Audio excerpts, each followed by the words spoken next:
I've been raving for weeks about the possibilities in short films. And today, I'm joined by a guy whose short films I've been eating up lately. He's Dylan A. Young, and this is Slasher Sports Cinema. And I'm here to kill you. I am Dracula.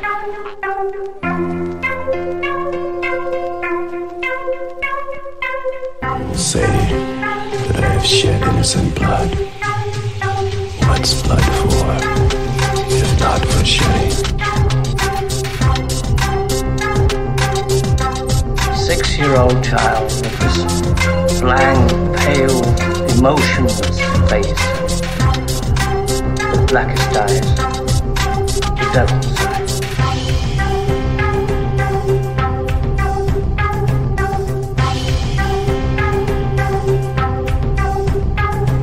I like to dissect girls. Did you know I'm utterly insane?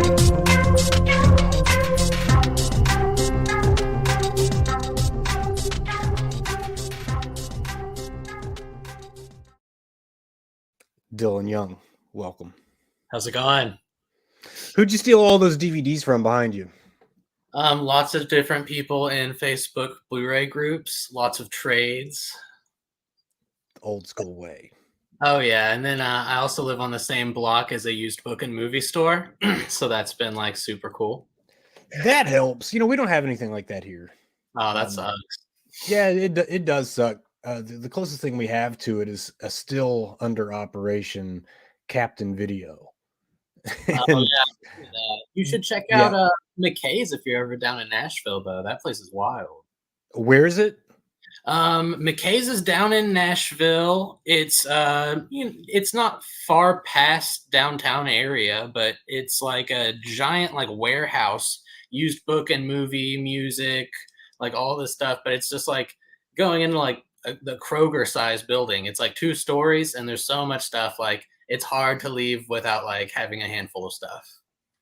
Well, you're dragging me to the wrong place, man, because I will walk out of there with 2 handfuls, man. They've got one in Knoxville and one in Chattanooga too. Knoxville. This isn't. I just recently promised somebody that I was going to be taking a road trip to Knoxville to their store. Grindhouse Video. It might be. Probably. That place is awesome. Who has that place? Man, it used to be in Tampa, Florida, and I want to say the owner's name is Mike. You see, there's a mutual that we have, and they either run or own or just operate some kind of movie store in Knoxville. Well, there's Grindhouse Video, and then there's another one, and some of the guys that work at Grindhouse Video run this other one. It's some company where they make VHSs. I feel like that's the guys, though. They're cool. I'm gonna have to. I'm gonna have to go back into my mentions or something and find that. I make these promises, and you know, I'll always come through. I will say I will always come through. It might be the day before that I'm realizing shit. I have to do that because I've got to go see Adam Freeman and his people about Deadly Dealings. They're going to be doing some kind of something in Manchester, Tennessee. Okay. And, like a release maybe it might be just like I don't know if it's I don't know where it fits in the timeline of the release of Deadly Dealings, but they might be doing maybe some pre-order stuff. Cool. And I know that himself and maybe a couple of the co-stars. I don't know if Jessup Flux is going to be there. I'm not going to promise anything because I know I'm going to say the wrong names. But I know that I reached out to somebody and I said I'm going to be there. I'll just make the hour drive because Manchester's not that far. It's not as far as I thought it was. It's probably a good hour and 15 away from Nashville, and I'm about 30 north of Nashville. So yeah, I can make it. Knoxville's a little bit more of a drive though. Oh yeah, absolutely. Well, speaking of movies and weird, I guess, productions. This is a film that we talked about that I just sat down to watch for the second time. Okay. And I'm no less. I hate to use the word disappointed because anytime a film disappoints me, I always start to second guess myself and think maybe, the film might not have been for me. Right. I hate those don't waste your money, don't waste your time kind of people, because who the fuck are you to tell me what I'm going to like because you didn't like it, right? Right. And I really don't listen to people say, you got to see this. That's probably something that's going to, there's a running joke. Some old friends used to tell me, yeah, you need to watch this TV show. But now that I've mentioned it, I know you're not going to watch it. Because I'm Absolutely. just Yeah. too cool for school, right? But Right. what the fuck is going on with Skinamarink? Well, I saw it opening night in theaters, Mm.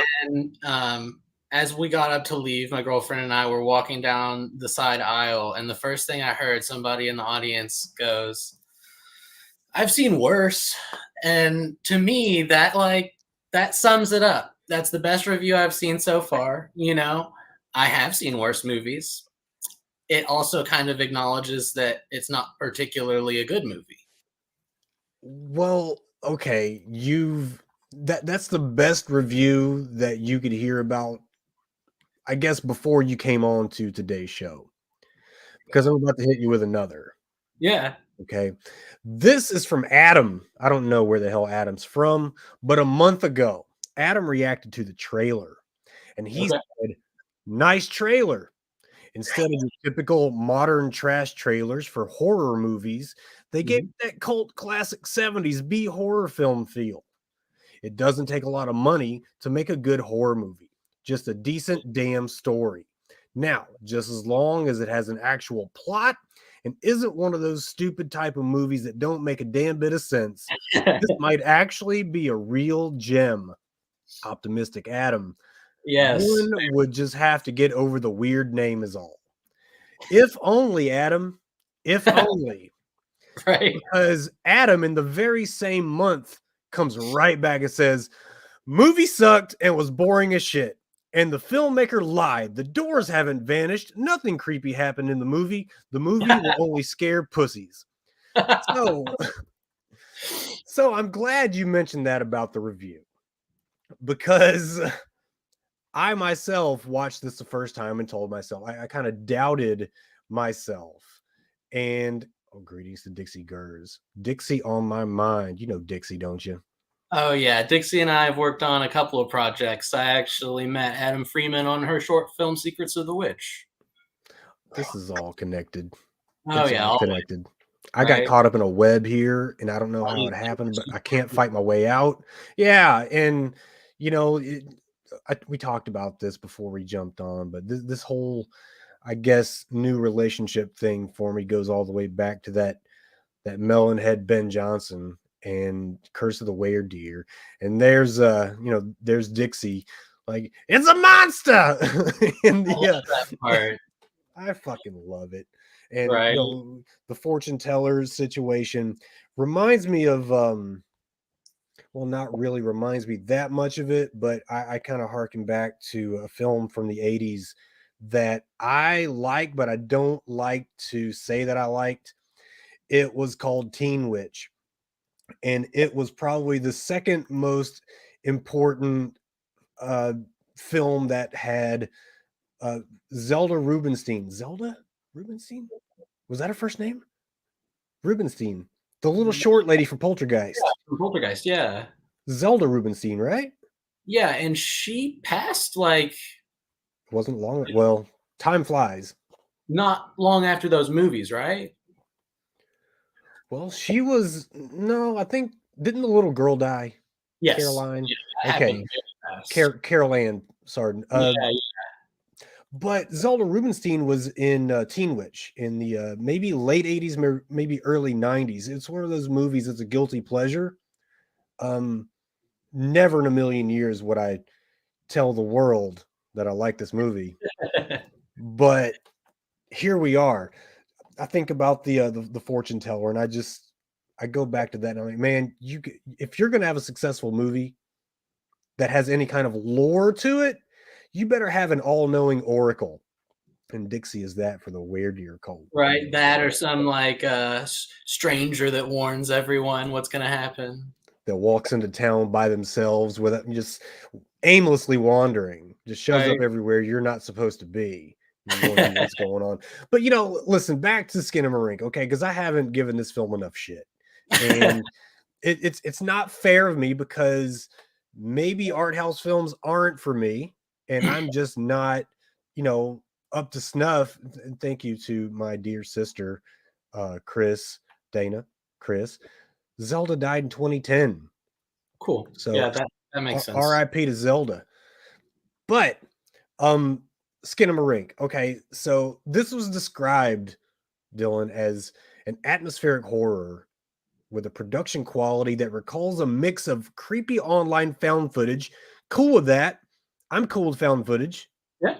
Would you say that kind of sums it up? I don't know that it's, I don't know that it's found footage. I think it's almost voyeuristic. Maybe Right. POV. There was like a POV shot that moved right in the middle of the movie, but that was about as close as that got. Sure. I the second time around, I tried to be like, okay, what POV should I be looking at this in? And I'm thinking, well, maybe it's the POV of the kids. I Because, think that was the supposed intention.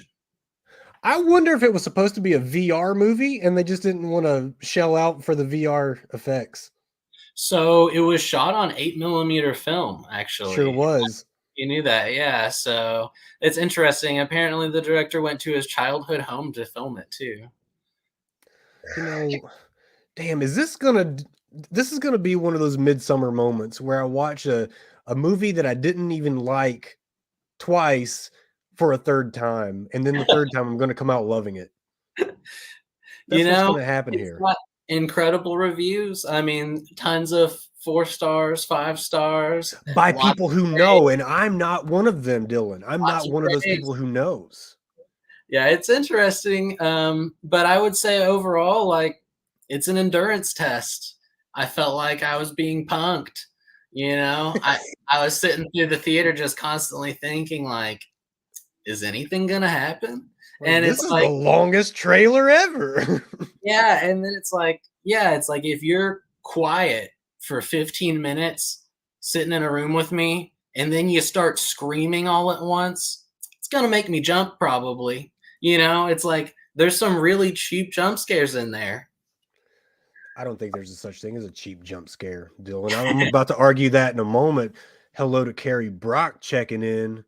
Hey, it's Dylan A. Young. What do you know about Carrie Brock? You don't know her. I met Carrie on The Art of Killing. The Art of Killing, you say? Would you had a very important role. You were the sound master of sound. Am I right? Yeah, I did sound for them. I want to say for 8 days of production. So I wasn't there at the very beginning, and I haven't been there for the last 2 or 3 days of shooting, but I was there for like most of everything else. Man, I got nothing but time for that Art of Killing crew. Oh yeah. Fantastic. And Carrie says, and he did an amazing job. I don't know. Remains to be seen. Remains to be heard. I guess see, you jumped out ahead of me. I'm glad you said that. No, but yeah, I mean, guaranteed, man. I love those guys. It was one of the most. I came in. I don't want to say less prepared, but I really wanted to make that episode kind of a shoot from the hip kind of a situation, right? Yeah. I feel like when you overscript things, you lose the feeling, and I really do want to convey, I guess that the happiness that I am to be able to, or that I have to do this project. It's definitely a labor of love, and I really transitioned from just reviewing big time Hollywood movies, horror films always, to indie film, and I think it's more satisfying because I'm building relationships with these people that are going to last a lifetime.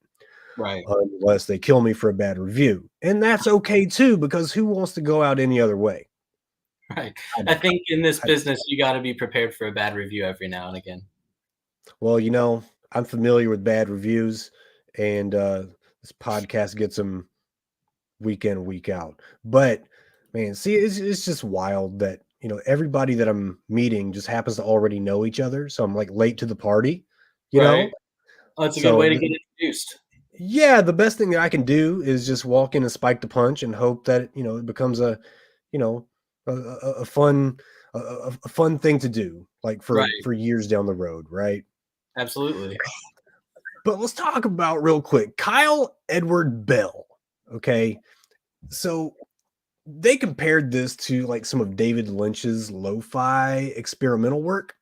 Right. I'm wondering to myself, what did I miss by David Lynch that would ever compare to Skinamarink? I don't know. So I've seen David's earliest short films leading up to Eraserhead, and it feels like if somebody were to make that comparison, they'd have to say like it feels like a David Lynch film if he was always pointing the camera in the opposite direction of whatever was happening. Okay. Okay. I, I I like that. Like there's this intention throughout all of Skinamarink to not show anything. It's like no matter what's going on, if anything's happening at all, you're not gonna see it. You're not gonna see it. I just wonder if at some point there's this thought that maybe what I'm supposed to feel isn't what's on screen, it's what I'm inferring to be around me. Yes. The whole thing was that's supposed to make you feel like you're a kid again walking down the hallway in the middle of the night afraid that like something bad is going to happen or something might get you, which I think conceptually is awesome. It's a very cool concept, and that's why I was excited to see the movie. But, you know, it didn't pan out the way I'd hoped. Maybe the second view. You saw it? Wait, did you say you saw it already twice? No, I just saw it opening night. The one time. Okay. Good, good, good. Well, I mean, this thing got, I guess, leaked, right? So It went to Shutter. say that again. It went to Shutter on the second. So yeah, right. So like I guess there was a glitch on like one of the online film festival screenings. Oh, That made the film able to be downloaded, and it spread before it was ever released to schmucks like me, right? So it went on like social media, TikTok, YouTube, both had it like before its official release. interesting. And I just wonder like who thought enough of it to put it to, I guess, kill their algorithm on TikTok. Not It me. made like $1 million in theaters. It's insane. And that's wild because that's something that I wanted to bring up Mhm. because it gets hammered on the group. I guess what you call it, the social media chat boards. Like nobody I'm seeing likes this film. The second time I watched it, I warmed up a little bit to it. And I started thinking outside the box, which I normally don't do. I try to watch a film the first time as a fan, okay? Because that's what it was meant for me to see it as. Right, The second time around, maybe I'll start being a little more analytical. Like, what's right, this person going for? What's the dialogue? Well, there ain't no dialogue. There's about 500 words in the whole film. And again, that's okay. If I don't get it, it's maybe because I don't get it. right. Okay, that's Some not a people big deal. Right. So Kyle Edward Bell, he did everything on this film, wrote, produced it, directed. So what the only thing that I know that he did was a short film called Heck, which Mhm. did a little bit better of a job, in my opinion, of putting me into the shoes of the main characters. Okay. I spent probably half the film of Skinamarink thinking, am I hearing things? Keep in mind, I'm 40 years old. Okay, my hearing's going. Okay, I'm not young like you, Dylan. Okay, I have to I have to turn off the AC to make sure I can hear the TV. So I thought maybe it was the neighbors talking. I couldn't tell, but I guess there's a reason they do these things. And the art house type, the artsy films, and I guess if I'm starting to get it, I'm becoming a little artsy myself. But third time's going to tell the tale. Yeah, and I'm gonna keep you posted on that. But definitely. I thought it was interesting that you saw it opening night, man. Yeah, I'm an AMC Stubs member. It was playing at my AMC, so it's like to me it feels like I'm just going to a free movie.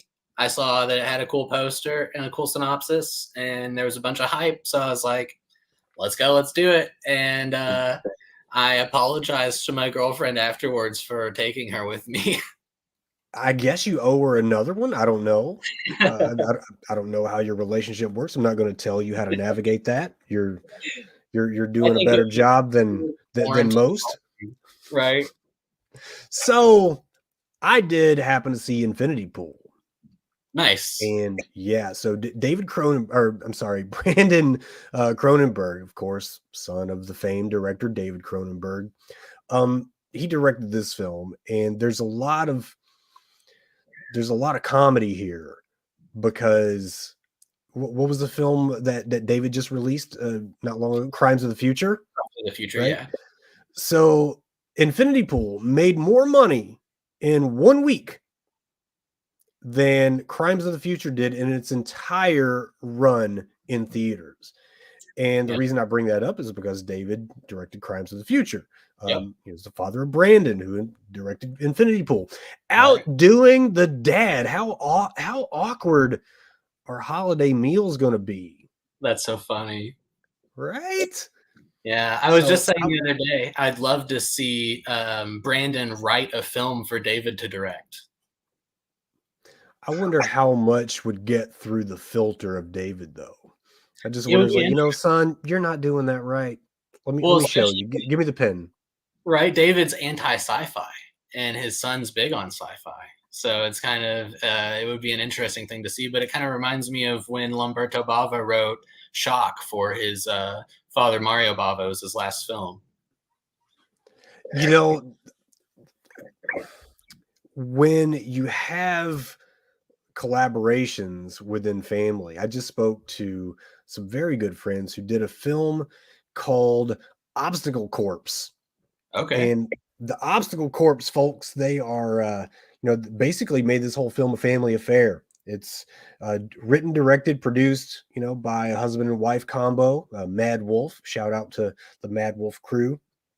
And their son, who played in the short film, was a major character in the feature. cool. And I always wonder, what is that dynamic like? When can you stop behaving like father and son, or mother and son in this case, and start behaving like professionals? I don't know that I have that bone in my body. I see Right, one of my kids screwing off in the corner, and I'm like, I'm dropping the director hat, and I'm becoming dad, right? right. And I can't take myself out of that. But I would dig that Brandon and David That would collaborating. be cool. Yeah, so this film is the I guess the follow-up for Mia Goth from Pearl. And I don't know that she's done anything since Pearl, and nothing of note anyway. Um if you've been living under a rock, Mia Goth is from X, Pearl, the upcoming Maxine, all three from Ty West in the same trilogy there. And of course, the remake of Suspiria that happened, what was a number of years ago now. Again, time flies. Right, Classic Argento flick, which was, now that one was directed by Luca. Guadagnino. Thank you. Gosh, thank you. I've struggled with his last name for so long, but yeah, I could have Luca. said it wrong, but yeah, but Luca. Listen, you said it twice as good as I would have said it. Okay, it's not going to come out like that. As I do speak Spanish, okay, like fluently, like native level, but there's just Names are some just a whole sounds. other thing. It's a whole other monster, man, because you only say it the way that you say it. So, and Absolutely. it's important to me to get names correct. So, Right. yeah, he directed that film Bones and All, Yeah. and I skipped over that one. Should I have? Have you seen that one? It was my favorite of last year, actually. You rat bastard. Tell me about it. I loved it. Mark Rylance is like so creepy in that movie, and it's just like got a great score, great locations, and yeah, it's wild. It's just I could see it not being for everybody, but it was definitely my favorite of last year. I'm not gonna say it's not for me because I haven't given it the fair chance. Right. But like there comes a time when I have to draw a line, okay? And where films lose me is when they start getting a little too romantic. I'm not into romance at I'd all. say, it is a romance film equally as it is a horror film, I would say. They're both very, very fundamental to the film, but a lot of it is just like surrounding a lot of like family trauma, really. Okay, and this is for I guess horror intents and purposes. What is their disposition? They're not vampiric. They're not zombies. What are they? They're Yeah, cannibalistic. so What's the deal? kinda, heavily pushed in the trailer, there's this whole thing about, like, eaters and, like, how you don't eat an eater and all this stuff, and, like, really, like, in the film, they're they're cannibals, but it's not as much of, like, a fantasy-esque kind of thing as I was expecting based on the trailer, outside of the thing that, like, some of them are able to smell each other. So that was the main kind of like fantasy kind of element from my perspective going into the movie. But I just thought it was like a wild ride. I'm a sucker for an adventure film, and it's totally like a road adventure. We're traveling across state to state kind of thing. Gosh. Well, I mean, I guess I'm gonna have to do it. You'll have to I don't let me like know. to give in. Yeah, Right, I will. And I don't like giving in. Once I've made a decision on like, no, I'm not gonna do it. If I can right, watch, if I have 2 hours for this, I have 2 hours for something that has caught my eye. right. There's too many But movies. yeah, there's far too many, and like so many unheralded. Like, why give my attention to a big release from a big studio, than when I can give my attention to indie filmmakers? But I understand I'll that for do sure. it for you. I'll do it, not for them, for you. Okay. So Alexander Skarsgård. All right. So Al Skarsgård was in Tarzan, Godzilla versus Kong, Mhm. but like he doesn't have like any issue doing like risque type roles. I mean, he was in True Blood, and that Did got you pretty. right? Did you Yeah, see The Northman? I've not seen The Northman because, My second favorite movie of last year. gosh, man, see, I'm a schmuck because like I rule out anything if it's not horror, and I don't know why I do that.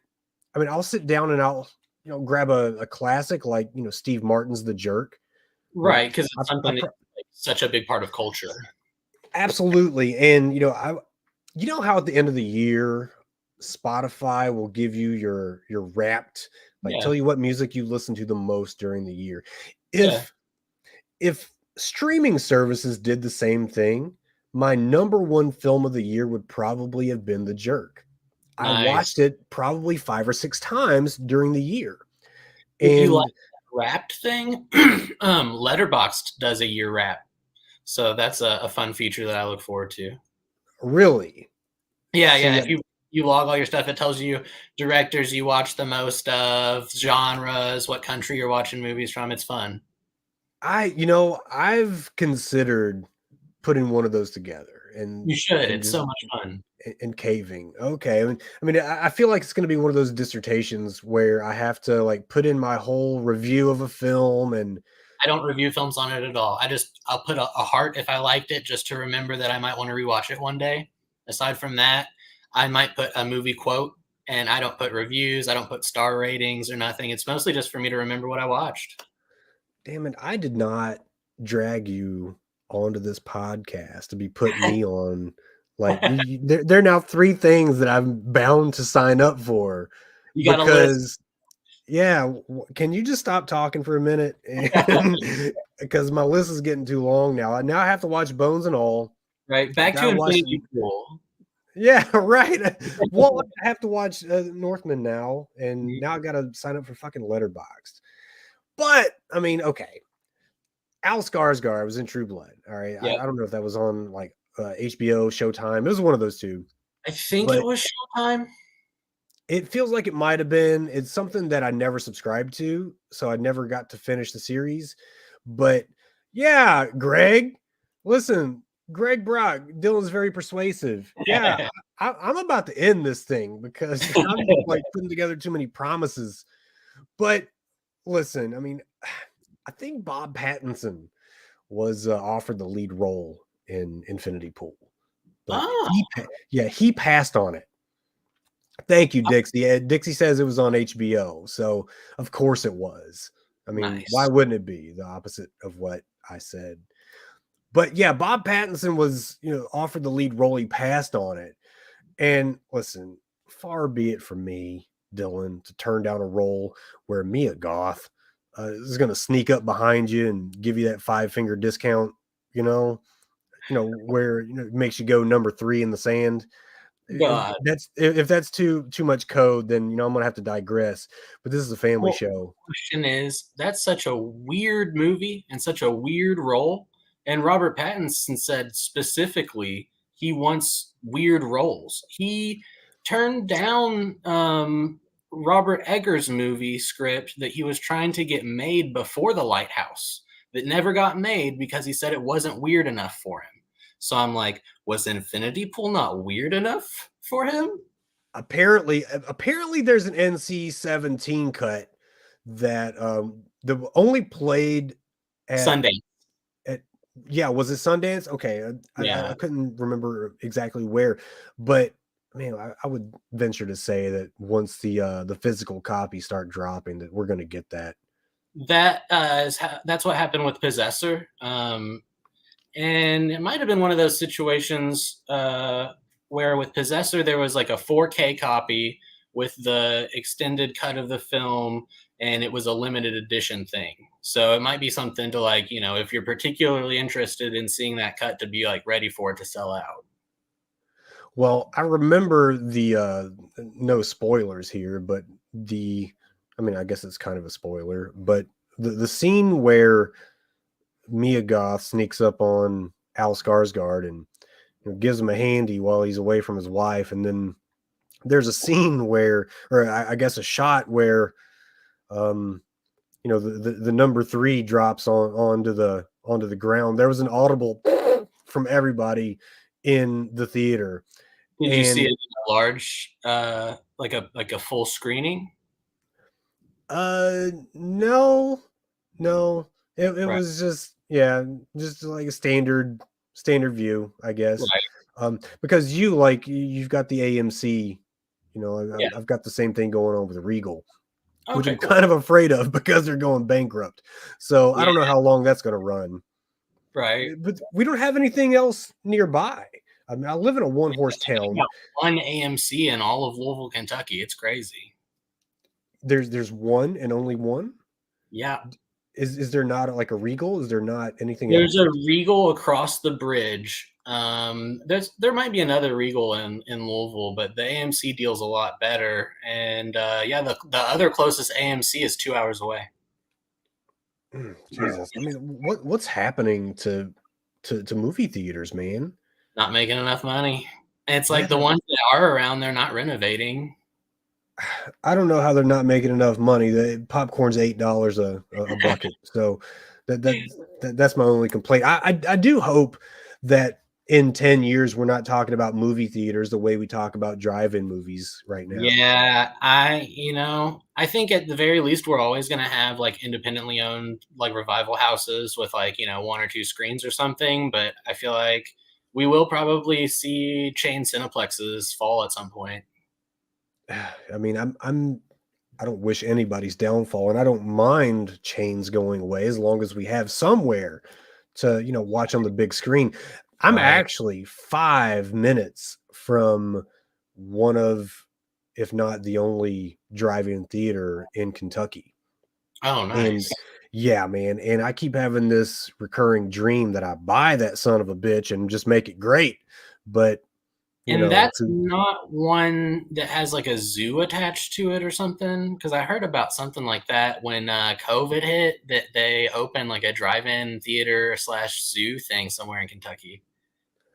well, no, there's not a zoo, but I mean, I guess on any Saturday night, if you go there and see the people who go there, then You can we're consider it. talking.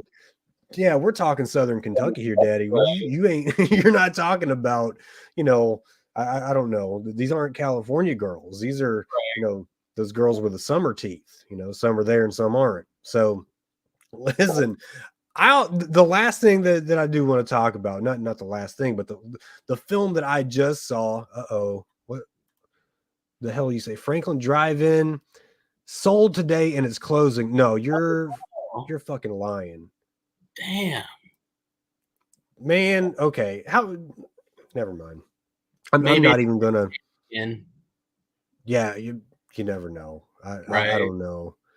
Oh God, that's a major bummer. Major Right. bummer. You gotta start an And that's indie. I guess so. I mean, and that's my sister, by the way, and she says fervently, not lying. Uh-oh. Well, now I believe it. And Dixie says there's one in Mount Sterling, Kentucky. That's not even a real place. No, I'm sorry. That's Greg. That's Greg. Greg, you're lying. I don't believe you. That's not a real place, Mount Sterling. But I just saw Knock at the Cabin. Nice. I know that's one you hadn't seen yet. This is probably, there's always one film at the top where it's just your most anticipated film. Mm-hmm. For me, that was it. Shyamalan's Knock at the Cabin. And hey, Brazil's in the house with Gabriela Marins. Muito obrigado pela torcida. And Knock at the Cabin, M. Night Shyamalan. Listen, I'm here to tell you right now, Dave Bautista is nobody's fool. Okay. He is a good actor. Yeah. He is a legitimate actor. He's not just, the old WWF, WWE body guys who didn't have anything between the ears, right? I mean, this dude is actually coming on, putting on some performances. And I think maybe the best that he's done, if anything comes out elite from Knock at the Cabin, it's not going to be Shyamalan having his best film. It's not going to be the craziest twist at the end or anything like that he's known for. Dave Bautista is the guy, and he gets my money every time. I'm not going to see him in Guardians of the Galaxy, though. That's not my thing. But he did a fantastic job here. I'm not a Marvel guy, man, at all. I'm not a superhero guy, period. Right. Yeah. You said mostly to horror anyways, right? Say that again? You said mostly to horror films, right?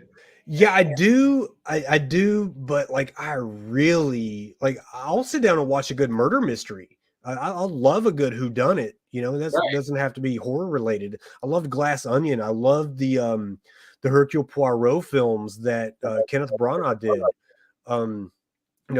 Death on the Nile and Murder on the Orient Express. Actually, the original Death on the Nile is one of my top 5 favorite films ever. Oh, nice. But oh yes, sir, I could go on about that film all day long. And I'm just recently doing a rewatch with a friend. I love introducing people to films they haven't seen. Agreed. And Death on the Nile is just one of those that has that elite cast. Because first you got Peter Ustinov, who not really anybody from our generation is gonna know him, but he's my favorite Poirot. But other than that, you've got Angela Lansbury, Murder, She Wrote fame. You got Betty Davis, with Betty Davis's eyes. You've got Olivia Hussey, who did, Romeo and Juliet, Black Christmas. She was in It at the beginning of it. But listen, she was a hammer of the gods back in the day, and probably still is. But who else you got? You got Maggie Smith of Harry Potter fame. You've got Simon McCorkindale, and that guy plays the best dork I've ever seen in my life. But the story was elite, and I'm not even talking about the goddess herself, Mia Farrow. Mia Farrow's in this film. She plays a crazy bitch to the level of, I guess, perfection that one would expect when you have a name like, an iconic Mia Farrow. She got that reputation for films like Rosemary's Baby and Death on the Nile. So you go back and see the origin of what made them elite, and this is just the epitome of it. Right. And it's just a really fun whodunit, But again, back to uh, Knock at the Cabin. Like as a like with the movie Old, Shyamalan filmed Knock at the Cabin on 35 millimeter. And it was supposed to have that 90s classic thriller look. And I don't always pick up on things like that until I read it. I mean, you as a filmmaker, I mean, obviously you could probably point it out a lot quicker than I could. Like what films are doing that lately? Can you think of any?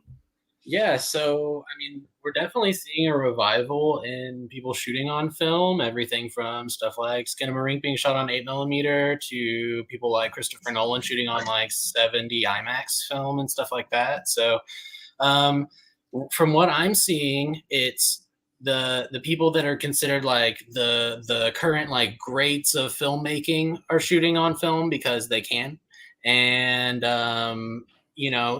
we've also got some people that are like becoming really big in cinema, like Jordan Peele. He's shooting on film.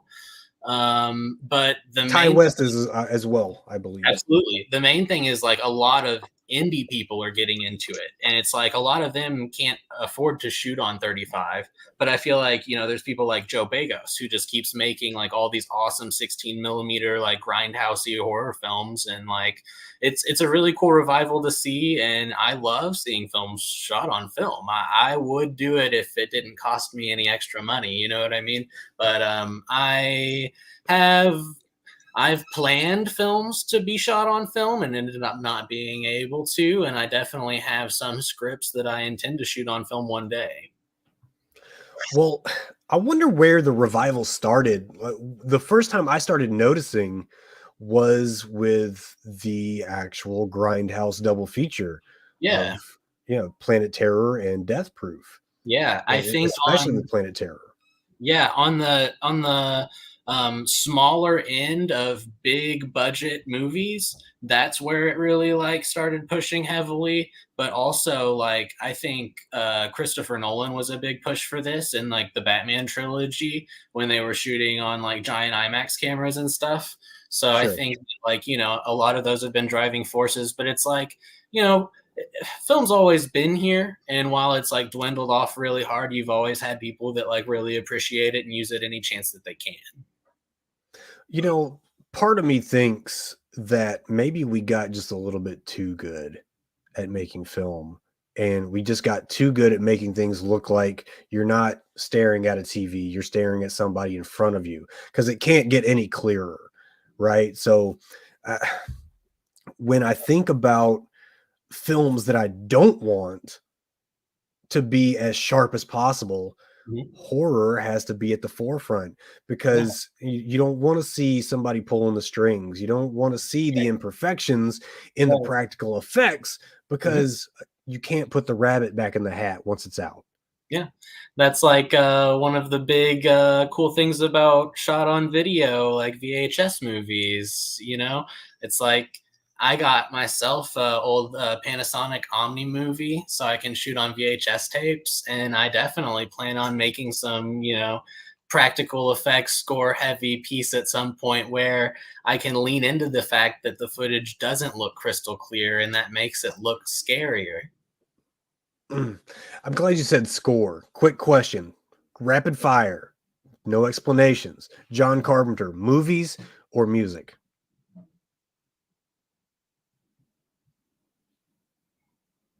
Movies. I think currently I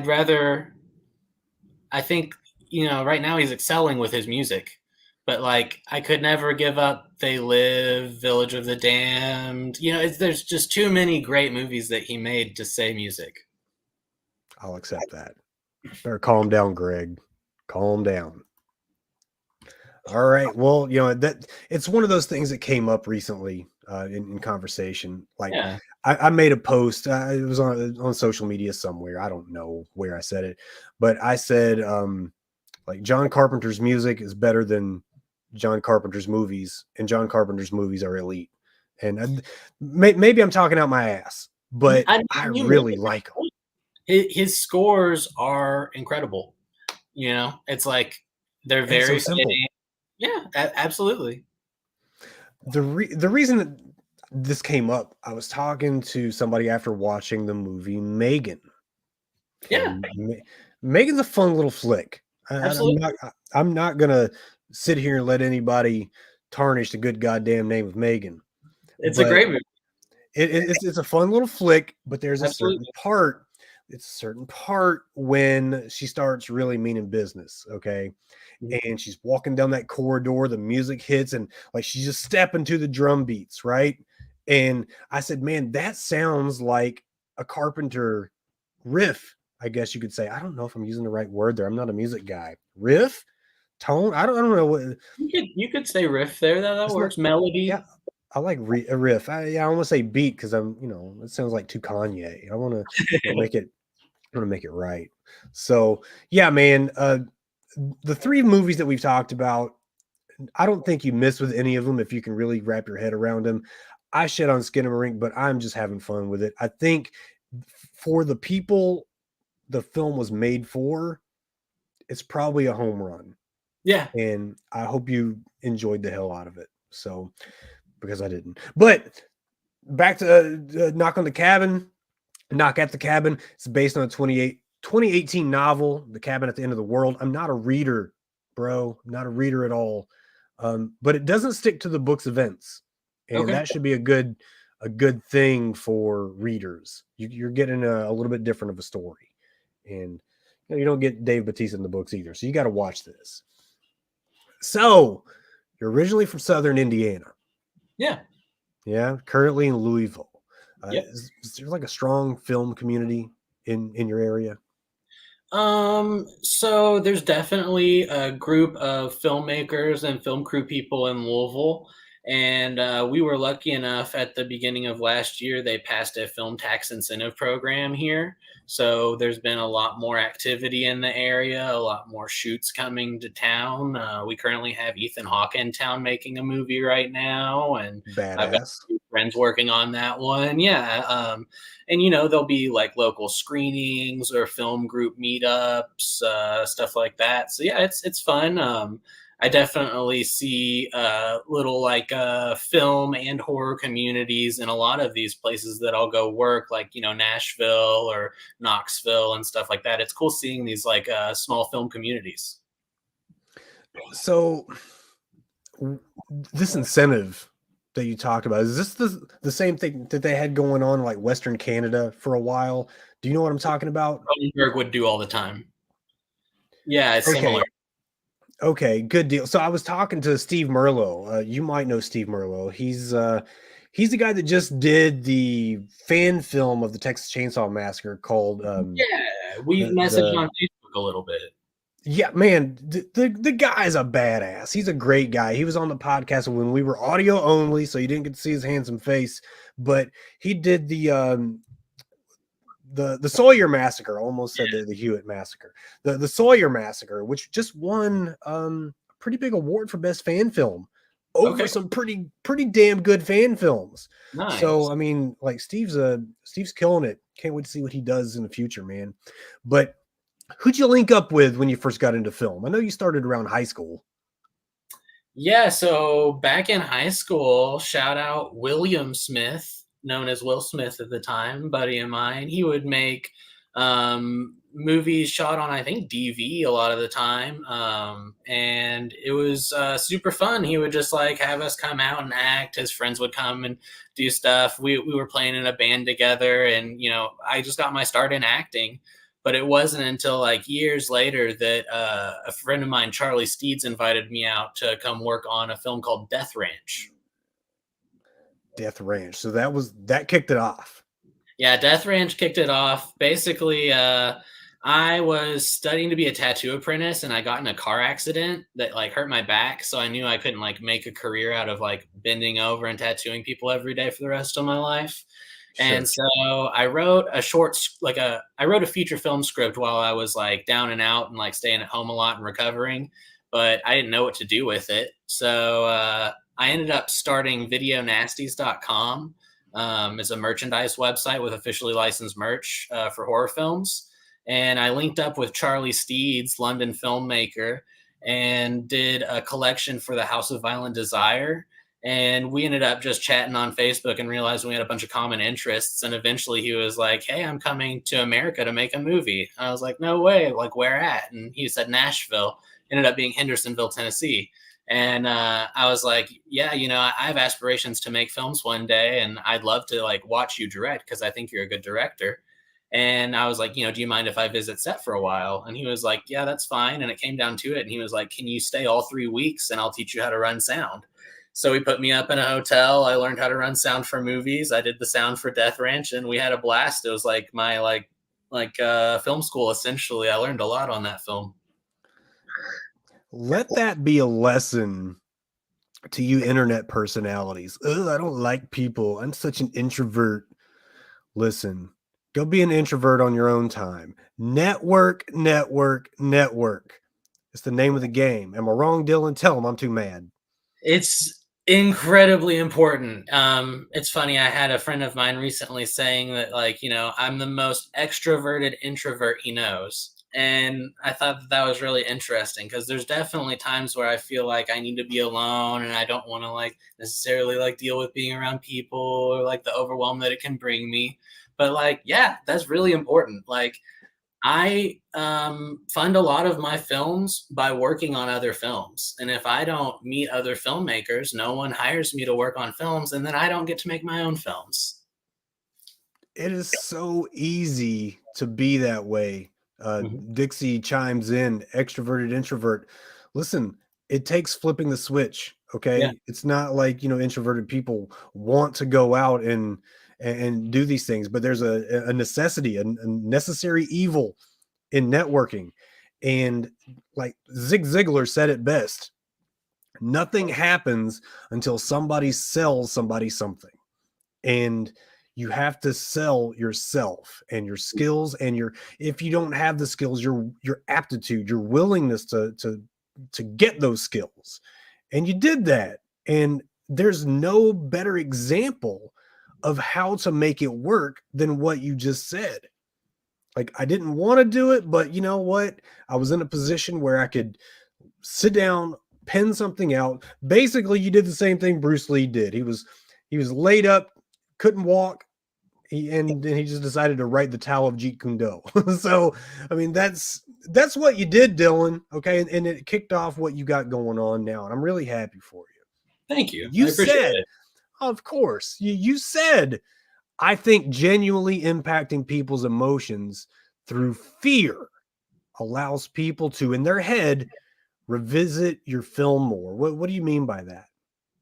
Yeah, so that was in an interview that I did as a part of the Knoxville Horror Film Festival last year. And I think that, there's times where you can impact people's emotions in movies. And it's those most emotional scenes from a movie that you're going to carry with you for the rest of your life. Whether the movie terrified you or broke you down crying, when you think of the movie, those are going to be the first things that come to mind. Those are going to be the first things that you're thinking about. And you're probably going to remember movies that impact your emotions more than any other movies. So I think, like, if I've ever got a point that I want to make through a film, I want to make somebody really uncomfortable. So they think about how uncomfortable they are, why they're that uncomfortable, and what my intention was with it. And then also continues to make them uncomfortable after the movie and makes them think about the movie. There's nothing that I detest more than reading the online chat groups and someone refers to a horror film as fun. Oh gosh, it was such a fun film. I loved it. It was so fun. It's not supposed to be fun. It's supposed the negative reactions to the films that I'm seeing like make me want to see that film more because you're not supposed to be having fun. You're supposed to be uncomfortable. If if you don't want to see a man's mouth sewed to another guy's asshole, then don't watch The Human Centipede.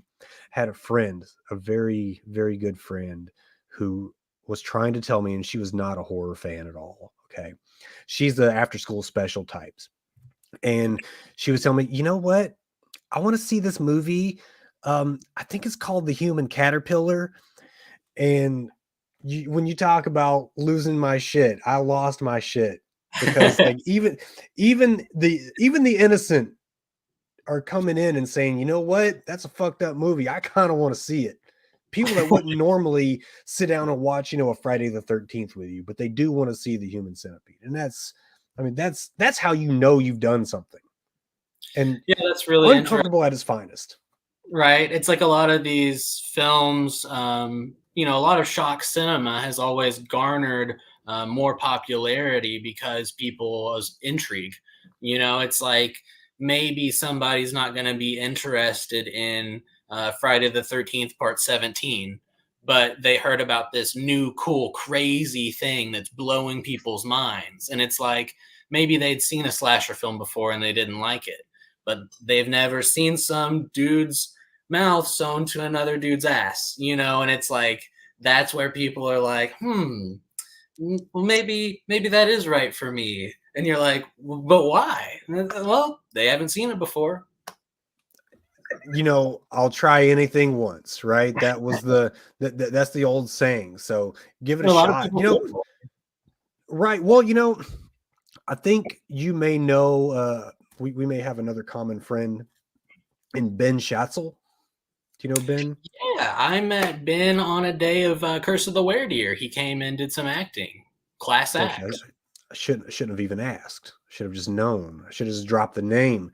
Well, he's a big fan of the Saw franchise. Okay, and I used to be of the school of thought that the first 3 were good, the first 1 was great, the rest of them were shit. Until Ben smartened me up a little bit. And now, I've done so many binges of this franchise that it's not funny. There's a school of thought that says, well, this is only, gore porn. This is just, poorly written gore fest, whatever. No, you sit down and you analyze these films one more time. Just do me that favor. And there's some excellent writing in that franchise. Yeah. I went from absolutely not being cool with Costas Mandylor, and now, like, I can't see the franchise without him. I don't need Jigsaw in all these films. Costas Mandylor is the fucking guy. And there was the film where I do lose track on which installment of the franchise it is, but the one where basically he gets away by putting himself in that glass tomb. And the guy's like, I know it's you. And then the walls start coming in. That is the most shocked I've been in the entire franchise. Unless you count the twist in the first one, right? Because I guarantee nobody saw that happening. Right. But you think Costas Mandylor is about to get caught. Okay. The guy's been on his ass and he's like the main event, right? This detective is the main guy. And he gets down and he sees him. I know it's you. You're not Jigsaw. And then those walls start coming in. It's like, man, they'll kill anybody. Right. They'll kill any fucking body. Now, what I did, Dylan, was I watched a few of your shorts. Okay. And that sounded like I watched a few of your shorts. I viewed a few of your short films, and Veronica was, I want to say that's my favorite. It was the first one I saw, and it's my favorite because I've watched it 3 times now. And in this open, okay, I view short films in a way that I'm sure other people do as well, but I always take it as a few different ways that you can use a short film, whether it can be a proof of concept. It can be maybe the opening scene of a feature film down the road. It can be just, a placeholder. Is it a standalone work? Is it a placeholder that we're going to use as a cold open in a future film as a proof of concept for funders? If it's a cold open on a future film, then what you did with Veronica in the opening scene here is you basically crafted a cold open for a cold open, and I think it was really effective. Okay, yes, sir. And the open I'm talking about, just picture it, guys. Girl walks alone to her car at night, already an uncomfortable thought, right? Because this is a reality for, women walking everywhere in dark places in America. they're attacked every day, right? She gets into her vehicle in the front seat. She turns on the car. The headlights are blinding the viewer. This is really important.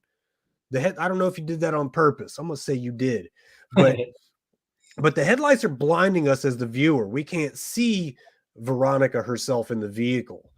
Nothing out of the ordinary happens here. But a few seconds later, a guy gets out of the back seat. We didn't hear a thud. We didn't hear a scream. Tell me about Veronica. What are you thinking making this film? Yeah, man, it's just like I love like Last House on the Left. You know, it's like I like a lot of these like great classic revenge films, but they are not for everyone. And No, they are I not. I wanted to make something that was like a palatable but really intense revenge film essentially, and like man, I feel like comfortable with having pulled it off for what it is. Like whenever you shared the thing yesterday with the link for Veronica, uh and just talking about like watch the show live, my grandma shared it, and like one of her friends commented and was like, "Ooh, good movie, great twist." And I'm like, if older women are enjoying this pretty intense horror short, I think I did all right. I think you did a hell of a job. And yeah, shout out to Grandma. Right? Oh, she's great, man. She drove me down to Spooky Empire for my first film festival ever. Yeah, because I got Better Safe Than Sorry accepted. Speaking of, the story behind Better Safe Than Sorry is, I guess one we hear of that's, yeah, I guess far too often about, abuses, whether they be sexual or not. Yep. But this short tells tale of what happens when you have somebody on your side who, as the old saying goes, help you bury a body. Yeah. Okay. And, when writing this story, what do you have to consider in terms of believability? I mean, you've got a lot of friends, I'm sure, Dylan, but a very small percentage of them guaranteed would help you bury the hypothetical body had you Right. done something irreversible. Right. So what's going on in your head when you want to make this thing believable? Yeah, so like for real, like there's no bond stronger than a mother's love, they say, you know? And it's like if anybody's gonna go farther than anyone else, that's the relationship that you're gonna find it in. And the film goes through a lot of about like generational trauma and like going through the same experiences that that your kids are gonna have to face, but you're not like sometimes willing to accept it, or some people are unprepared to deal with those consequences. Yeah, it was Sure. a really interesting script to write. I had actually planned for my second film to make a fantasy horror film, and I drove down to Nashville to shoot it in Hendersonville. And I went to Walmart to grab food for the crew and cast. And that was the day that like COVID panic had hit in the U.S. So pretty much like everybody fell off the film.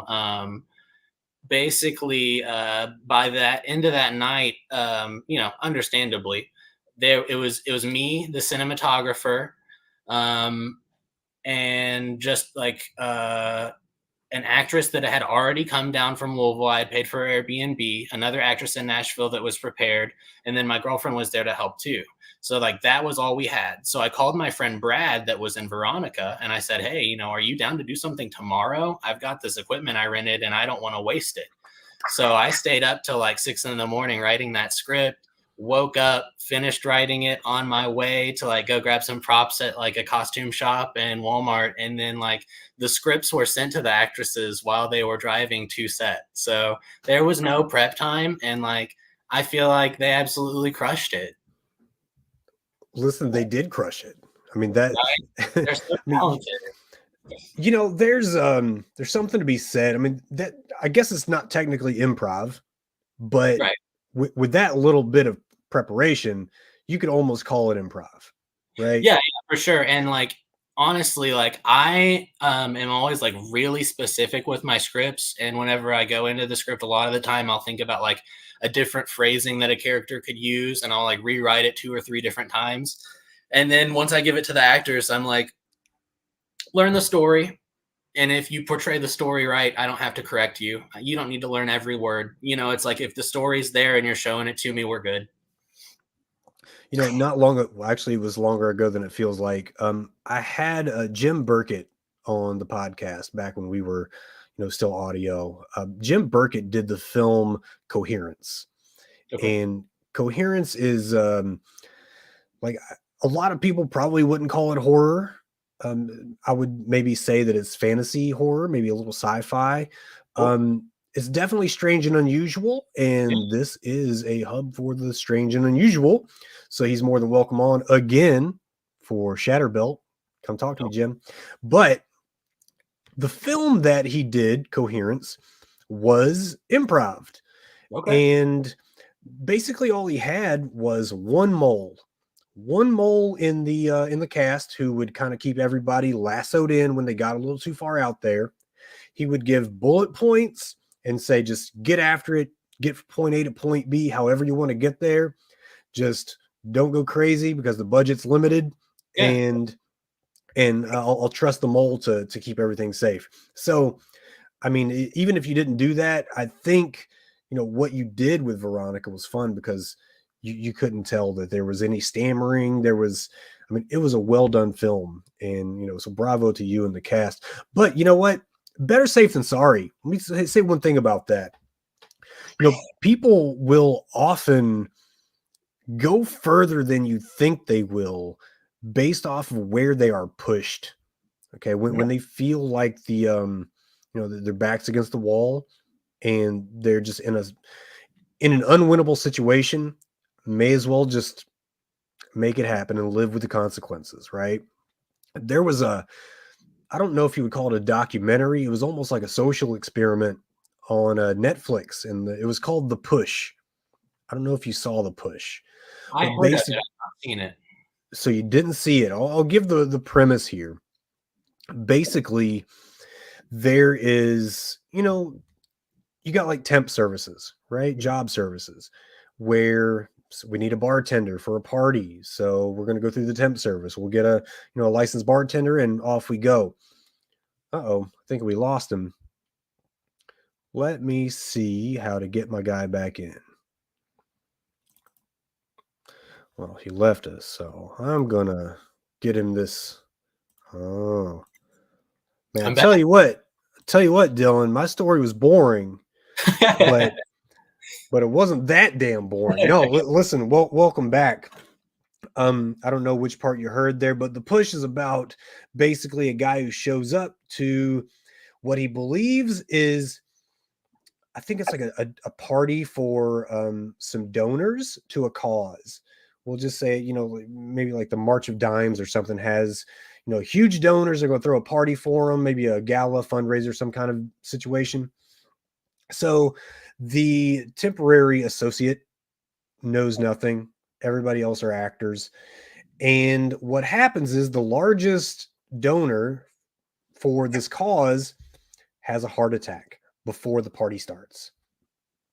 And so I guess the host of the party makes the temporary worker help him hide the body, at least just for now, just so we can get our patrons sat down. The party can go off without a hitch. Well, before you know it, the temp guy's helping hide a body in a box. And then, there's people coming to the back room. We got to get rid of this box. We got to hide it somewhere. Before you know it, the temp guy is helping hide a body in a box somewhere else. So they're not only hiding a body, they're basically moving, which is also another felony. The corpse of, this dead guy. Things escalate, decisions get made. And before you know it, the guy's actually alive. And now we have to pretend that we didn't know that he was dead. So how do we do that? We push him off the ledge, because if we don't push him, he's going to talk, and we have to cover our own asses. And the big question is, do you push or do you not push? And whether it happened or not, they showed a few scenarios, and some people pushed. Some people pushed this guy off the ledge. So what happened? Yeah, what happened in showing up for work turns into like a would-be murder. Yeah, it's like you got to be careful of those situations. It's like that's like the worst case scenario of what starts as like here at our job we're a family. You know what I mean? It's like that stuff where people are like, oh well, if we act like we care about our workers, they'll do anything for us. And it's Yeah. like, now get out of here. They'll get you to put up with a whole lot of bad shit. Mhm. A whole lot of shit that should not be happening because, well, they're family, so I have to, Yeah. right? So I'll go back and I guess contradict myself. You might have more friends that'll help you hide a body than you realize you do. You just got to Right. coerce them a little bit. Yeah, you just got to give them the push. You just got to give them the push. Tell me about Stolen Thunder Pictures. Oh, basically, I just needed to start a production company. I wanted a name that sounded catchy. The name that kept coming to mind was Rolling Thunder Pictures, which was like a DVD release distributor that Tarantino ran for a minute based on the film Rolling Thunder. And I just thought Stolen Thunder Pictures was really catchy and sounded cool, and I went with it. But Well, so we stole the name basically, and yes, Stolen Thunder. I like it. I oh like yeah. it. See, so like the Kid's Revenge. Okay, let's talk about the Kid's Revenge for a moment. You shot this film back in I guess late 2022. Yeah, we shot it like very into September, very beginning of October. And so you won an award in Knoxville at the Grindhouse Grindout. And Yeah, this was like the top prize, right? yeah. It was a contest. Basically, I had a short film, Good Morning, and that got into the film festival. So I wanted to go attend, and then I saw that they were doing a contest, kind of like reminiscent of the Grindhouse trailers from the Tarantino Rodriguez release. And it was Yeah. like, everybody shows up in person. You draw straws essentially and do a draft style to see what genre you get. I got last pick, but I still managed to get spaghetti western, which made me really happy. And yeah, man, it was such a cool experience. We had 2 weeks to turn in the final product, and then they screened them all on a drive-in screen. And there was like an award ceremony and everything at this small Central Cinema Theater in Knoxville, which like that place is awesome. Check it out if you're ever in the area. I never go to Knoxville. I now have like 5 reasons to go to Knoxville now. Oh yeah, I'm going to Knoxville soon. They're doing the Valentine's Day bash from the Knoxville Horror Film Festival. They're playing Bride of Chucky in May. Jesus. Well, speaking of Valentine's Day, I'll be posted up with Vada Callisto on February 13th. Should be released. Well, actually, we're gonna go live on February 13th, but the podcast, the audio pod, is gonna be out on February 14th. So happy Valentine's Day. Listen, man, spaghetti western, I wouldn't pick anybody else to do it. Now, I love a good spaghetti western, though. I mean, we're talking about like the old like sukiyaki western Django and shit, man. We kind of grew up, in this area on westerns, fucking Gunsmoke, and I don't know if you would consider Bonanza a western. It's more of a, I mean, yeah, I guess so. Yeah. Yeah, there you go. Yeah, it's like it's a mix, or at least a hybrid of Gunsmoke and Little House on the Prairie, because it's a little too wholesome. Just a little too wholesome. I want to see my bad guys like being really bad, like on Gunsmoke, the rifleman. But even though, oh yeah, dude. I mean, as a kid, like there was nothing more important than seeing like the opening montage of your favorite TV shows. I'm talking about Gunsmoke. I'm talking about Simon and Simon, the A-Team, Magnum PI. Like they were elite openings, and I don't think they do them like that anymore. No. If I had any talent in me whatsoever, and I just somehow landed a TV show, that opening with an elite theme song would be a must. Nothing would be written before that was written. But I digress. Listen, your first attempt at a feature was Something in the Woods. Okay, you turned that into a short. So Tell me about your, I guess, the about face that you had to do with something in the woods once COVID hit. Yeah, so it was like basically there was just like a half-ass plan to like shoot the movie throughout COVID, and it just didn't work out. Like between not having funding and people's availability, and it got to the point where it was like a year and a half later, and I was like, these characters, like the actors don't look the same anymore, so I can't continue this movie. So I just like rewatched all the footage because basically like it was just kind of like one was just like a throwaway kind of like death sequence just to like put like as maybe like a cold open or something. And then the Yeah. other was supposed to be a completely unrelated scene where we shot this stuff about like this couple going out on a hike and doing a picnic and all this stuff. And it was supposed to lead into one of the characters being important and finding the main group of people who were never shot at the end of the movie and it being this climactic meetup point. But yeah, so I just like watched that footage and I was like, how can I kind of like make it seem like we shot this to connect and like to be like one scene where like these people are somehow involved with each other? And I feel like I was like barely able to pull that off. I have a lot of fun watching your films, Dylan. I think you've got a lot going for you. I think there's going to be a lot more to see from you. And I really do hope that, we don't have another worldwide pandemic to slow you down. Right.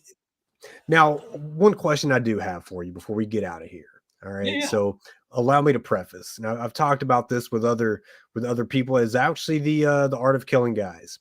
Yeah. But I'm a big pro wrestling fan from back in the day.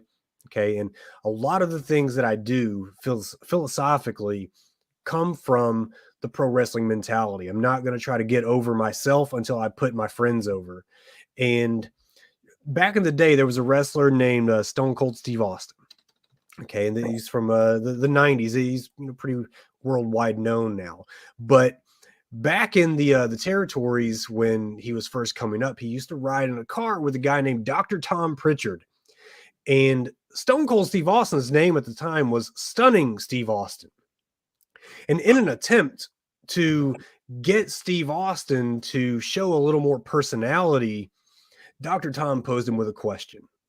He said, "What's so stunning about Steve Austin?" This is more of a, I guess, something to think about. Just like when you go out there, ask yourself, what's so stunning about Steve Austin? And then maybe one day you'll start pretending, believing that you are stunning. Right? My Right. question to you, in terms of being a filmmaker and your calling card and how people are going to know you, what's so Dylan Young about Dylan Young?